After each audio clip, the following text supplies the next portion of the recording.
کہ ہم نے سورہ بقرہ کی جو آیت نمبر 38 سے لے کر آیت نمبر 76 تک ترجمہ سیکھا، وہ تو اس میں بہت مختصر شرح ہم دیکھا کرتے تھے۔ اصل میں ان آیات سے ہمیں کیا پیغام ملتا ہے اور ان آیات سے ہمیں اپنی زندگی میں کیا کچھ سیکھنے کو ملتا ہے، یہ ہم عبد القائم صاحب سے درخواست کریں گے کہ وہ ہمیں سمجھائیں قرآن کی بات قرآن کی زبان میں، کہ قرآن ہمیں ان آیات میں کیا پیغام دیتا ہے۔ تو شروع کر لیتے ہیں عبد القائم صاحب سے۔ عبد القائم صاحب آپ پلیز اپنا درس شروع کر دیجئے، جزاک اللہ۔ الحمد للہ رب العالمین والعاقبۃ للمتقین والصلاۃ والسلام علی رسول الکریم۔ اعوذ باللہ من الشیطان الرجیم، بسم اللہ الرحمن الرحیم۔ قل اہبطوا منہا جمیعا، ہم نے کہا کہ اتر جاؤ اس سے سب کے سب۔ فإما یأتینکم منی ھدی، تو جب بھی تمہارے پاس میری طرف سے ہدایت آئے، فمن تبع ھدایا فلا خوف علیہم ولا هم یحزنون، تو جس نے میری ہدایت کی پیروی کی ان پر نہ کوئی خوف ہوگا نہ وہ غمگین ہوں گے۔ آیت نمبر 38 کی میں نے تلاوت کی ہے، اور اس سے پہلے آیت نمبر 34 سے مضمون یہ شروع ہوا تھا کہ آدم علیہ السلام کو جب سجدہ کرنے سے ابلیس نے انکار کیا تو اللہ تعالیٰ نے شیطان کو اپنی بارگاہ سے رد کر دیا، اور آگے قرآن میں تفصیل ہے کہ اللہ نے اس کو موقع بھی دیا کہ تجھے بات سمجھ نہیں آئی، میں نے حکم دیا ہے تو نے سجدہ کیوں نہیں کیا؟ تو اس نے اپنی اس نافرمانی کی آگے جواز پیش کر دیا کہ جناب میں نے جان بوجھ کر سجدہ نہیں کیا، میں اعلیٰ مخلوق ہوں، ایک کیچڑ سے بنا ہوا ہے، گارے سے، تو میں اس کو کیسے سجدہ کروں؟ اللہ نے فرمایا کہ میری بارگاہ میں تکبر نہیں چلے گا، اور نکل میری بارگاہ سے۔ آگے قرآن پاک میں تفصیل آتی ہے کہ اس نے کہا کہ جس کی وجہ سے مجھے جنت سے نکالا گیا اور اے اللہ تیری رحمت سے میں مایوس ہوا، تو تیری عزت کی قسم میں اس کو اور اس کی اولاد کو بہکاتا رہوں گا، اور ان کی اکثریت کو تو اپنا شکر گزار نہیں پائے گا۔ تو اللہ نے فرمایا کہ جو میرے بندے بن کر رہنا چاہیں گے نا، تیرا ان پر کوئی زور نہیں چلے گا، اور جو تیرے بندے بننا چاہیں گے تو میں تجھ سے اور تیرے پیروکاروں سے اپنی جہنم کو بھر دوں گا۔ تو اس آیت نمبر 38 میں اللہ تعالیٰ وہی حکم دے رہے ہیں کہ اب اللہ تعالیٰ نے آدم علیہ السلام کو، ان کی بیوی کو اور شیطان کو کہا کہ نکلو اب اس جنت سے اترو، دنیا میں بھیج دیا اس زمین پر، اور ساتھ ہی یہ اعلان کر دیا کہ جب بھی تمہارے پاس میری طرف سے کوئی ہدایت آئے تو جس نے میری ہدایت کی پیروی کی تو ان پر نہ کوئی خوف ہوگا نہ وہ غمگین ہوں گے۔ یعنی یہاں ہمیں بطور سزا نہیں بھیجا گیا، ایک ٹیسٹ پاس کرنے کے لیے بھیجا گیا کہ اللہ تعالیٰ نے جنت میں تمام نعمتیں آدم علیہ السلام کے لیے جائز قرار دے دی تھیں کہ جہاں سے چاہو جو چاہو جتنا چاہو تم کھا سکتے ہو، صرف آزمائش کے طور پر ایک درخت سے منع کر دیا کہ اس کے قریب نہیں جانا ورنہ پھر تمہارا شمار ظالموں میں ہوگا۔ اب شیطان نے آدم علیہ السلام کے سامنے بڑی تو تعویلیں کی، قسمیں کھائی کہ تمہاری کامیابی کا راز تو اسی درخت میں ہے، ہمیشہ رہنے والے بن جاؤ گے، بادشاہ بن جاؤ گے، فرشتے بن جاؤ گے، تو تم اگر اس کو کھا لو گے تو بڑے کامیاب رہو گے۔ تو جب اس نے قسمیں کھائیں تو آدم علیہ السلام اس کے چکر میں آ گئے اور اس درخت کو استعمال کر لیا۔ تو اللہ تعالیٰ نے کہا کہ میں نے تمہیں پہلے بتا دیا تھا کہ شیطان تمہارا دشمن ہے، اس سے بچ کر رہنا، یہ تم نے کیا حرکت کی؟ تو آدم علیہ السلام نے توبہ کر لی، اللہ کی طرف سے کلمات القاء ہوئے، لیکن وہ اس لیے ہوئے کہ وہ اللہ کی بارگاہ میں توبہ کرنا چاہتے تھے،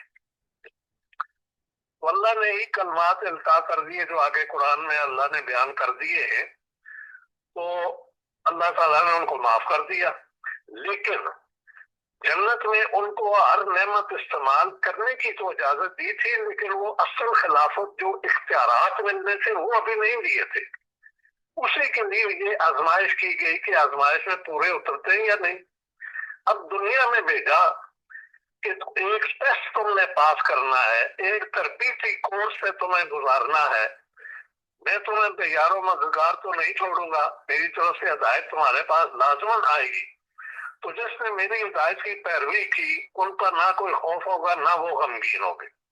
یہ قرآن میں بڑی کثرت سے یہ لفظ خوف اور حزن استعمال ہوا ہے، اور یہ نوٹ کر لیں کہ خوف ہوتا ہے آنے والے کسی نقصان کا جو خدشہ ہوتا ہے تو اس کو خوف کہا جاتا ہے، اور حزن جو نقصان ہو گیا اس پر جو رنج اور صدمہ ہوتا ہے اس کو حزن کہا جاتا ہے۔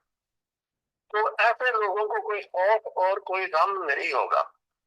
اور والذین کفروا وکذبوا بآیاتنا، اور وہ لوگ جن نے میری آیتوں کا انکار کیا، جھٹلایا، اولئک اصحاب النار ہم فیہا خالدون، ایسے لوگ آگ والے ہیں، ہمیشہ ہمیشہ اس میں رہنے والے ہوں گے۔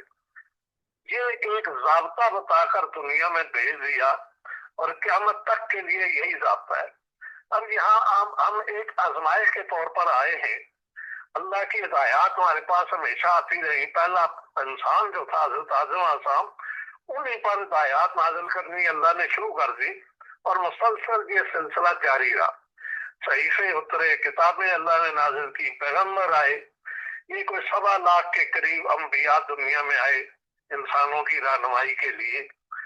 تو جن لوگوں نے ان کی پیروی کی، ایمان لائے، تو ان کے دعویٰ یہ تھا وہ اسی جنت میں دوبارہ داخل ہو جائیں گے، اور اصل جو خلافت ہے وہ وہاں ملنی ہے۔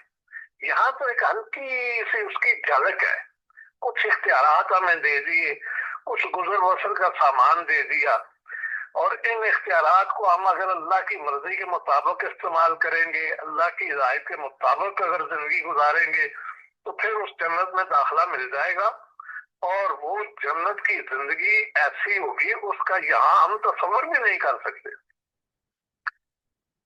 ایک زمانے تک میرا نظریہ بھی یہی رہا کہ جس طرح زمین کے مختلف خطے ہم نے باندھ رکھے ہیں، کسی کے پاس 2 مرلے، کسی کے پاس 2 مربع، کسی کے پاس 2 کنال، تو جنت بھی ایسے ہی ہوگا، لیکن ایسی بات نہیں ہے۔ ایک حدیث سے ثابت ہوتا ہے کہ ایک ادنا ترین جو جنتی ہوگا اس کو جو جنت ملے گی وہ اس روح زمین سے 10 گنا بڑی ہوگی، اور اسی طرح ایک نچلے درجے والا جنتی اپنے سے اوپر والے جنتی کے مقام کو ایسے دیکھے گا جیسے ہم زمین سے ستارے کو دیکھتے ہیں۔ تو بے پناہ اختیارات ملیں گے، وہاں انسان کی حکومت ہوگی، جو اس کا جی چاہے گا، جو وہ ارادہ کرے گا وہ ہو جائے گا۔ آج وہ اختیارات صرف اللہ کے پاس ہے، بندوں کے پاس وہ اختیارات خدا کے پاس اور کسی کے پاس نہیں ہے۔ تو یہ اعلان کر کے اللہ نے ہمیں دنیا میں بھیج دیا کہ ہدایت آئے گی، جو پیروی کریں گے وہ اسی جنت میں پہنچ جائیں گے، اور اپنی بادشاہی، اور جو لوگ میری ہدایت کا تو ماننے سے انکار کریں گے تو ایسے لوگ دوزخی ہوں گے، ہمیشہ اس میں رہنا پڑے گا۔ اس سے آگے 14ویں رکوع تک بنی اسرائیل کی ایک فرض جرم اللہ نے بیان فرمائی ہے۔ اب یہ نبی صلی اللہ علیہ وسلم سے بھی 1200 سال پہلے گزرے یہ لوگ، جن جو واقعات یہاں قرآن میں ذکر کیے گئے ہیں، اور نبی صلی اللہ علیہ وسلم کو گزرے ہوئے 1450 سال ہو چکے ہیں۔ تو قیامت تک آنے والی کتاب میں آخر یہ حالات کیوں اللہ نے نازل کیے؟ اس کے 2 مقاصد تھے۔ ایک تو بنی اسرائیل ایک زندہ قوم تھی جو 4000 سال سے دنیا میں ایک نمونہ بنی ہوئی ہے۔ جب انہوں نے اللہ کی اطاعت اور فرمان برداری کی تو اللہ نے ان کو عروج اور سربلندی بخشی، اور جب انہوں نے اللہ کی نافرمانیاں کی تو اللہ نے سزا بھی بڑی انگیز ان کو دی۔ تو ایک تو یہ ہے کہ نبی صلی اللہ علیہ وسلم کے دور کے جو بنی اسرائیل تھے یا قیامت تک جو آنے والے ہیں ان پر حجت پوری کر دی جائے، اور ان کو یہ دعوت دی جا رہی ہے کہ اب اس کتاب پر ایمان لاؤ جو تمہاری کتابوں کی پہلے انبیاء کی تصدیق کر رہی ہے، اس نبی پر ایمان لاؤ، اس کتاب پر ایمان لاؤ، تو پھر ہی تمہاری نجات ممکن ہے، اور یہ تمہارے پاس آخری چانس ہے کہ اس کے بعد کوئی نبی تو آنا نہیں تھا۔ ایک تو ان پر حجت پوری کی جا رہی ہے کہ ان کو دعوت دی جا رہی ہے کہ ایمان لے آؤ،